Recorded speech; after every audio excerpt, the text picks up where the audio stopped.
आजिका time रे समस्तक घरे निश्चिंत कई जने डायबिटीज रो पेशेंट थिबे। से माने तो आलू खाई परिबेनी, से माननको ही कंचा कदली रो रेसिपीटी बहुत भल लागिबो। एटा हेल्दी मध्य। कंचा कदली रो बरा पई मु एठी 3टी कंचा कदली नेइची, ताको एई भली मझिरे 2 खंड करी प्रेशर कुकर रे देई पानी टिके देई हळदी देई फुल आंचरे 2 ରୁ 3टी सिटी हवा पई बसे देछि। 2-3टी सिटी हे गेले कदलीटी सिझी जाइथिबो ता भितरे। एपटे सेथिरे गोटे पेस्ट देबी, चाउल रो गोटे पेस्ट। सेथि पई चाउल किछि अरुआ चाउल, जीरा, सुखिला लंका ए सब को टिके पानी दे गोटे फाइन पेस्ट कर देबा। आ मधुरे हमर कंचा कदली सिझी जाइए। कुकर खुले देजे कुकरटी ठंडा होला पर ही अपन ताको चकटिबे, नहले तार पानी अंश थिबो, सेते बराटी क्रिस्पी हबनी। कदली मोर पूरा ठंडा हो जाइतिला जेतेबेले मु सेतेबेले आनी याको चोपा छड़ेली, एमती प्लेट रे सब काट देली। ये चोपा छड़े सब तक प्लेट रे काट देली। चकटिबा पई मते सुविधा हबनी, सेते पई मु को बाउल को काट देली। बाउल से जो चाउल रो पेस्ट दे देली, तापर 2 चम्मच हब बेसन दे देली।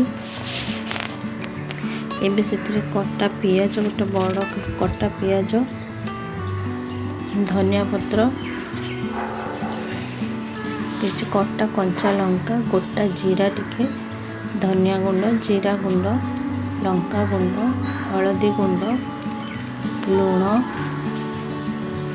ये सब को देई हाथ हो कि मैसर साहाଯ୍य हो आप यहाँ आराम से चकटी देवे भल भाव। मुझे चकटी सारा बॉल साइज बॉल साइज सबतक गुला कर एका संगे मु सबतक गुला कर नेली। तापर मु तावारे तेल देकी सेकी नेली। देखो मु एका संगे कर तावारे तेल दे गोटी गोटी कर भाव हाथ में टिके प्रेस करके सबतक बरा को सेकी नेली। गोटे पट हैला परे आमे जाके आर पट को लेउटेबा।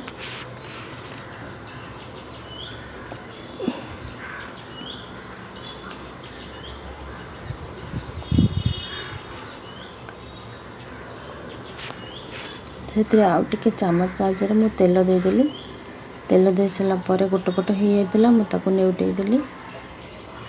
नेउटे सारा पर मुझे एपट सेपट कर सब गोटी गोटी कर टिके प्रेस कर दाबी दाबी कर सब को काढ़ी नेली प्लेट को। संध्या टाइम रे यही कदली बराटी खाइबा को बहुत भल लगे। निश्चिंत या ट्राए करेंगे। आउ बाकी तक जहाँ थिला मु ताको कड़ाई रे तेल दे आउ टिके तेल दे से सब को पकई देकरी उल्टा पल्टा करी काढ़ी नौछि। अबे देखो सब तक प्लेट रे दे देले पियाज दे सजाई।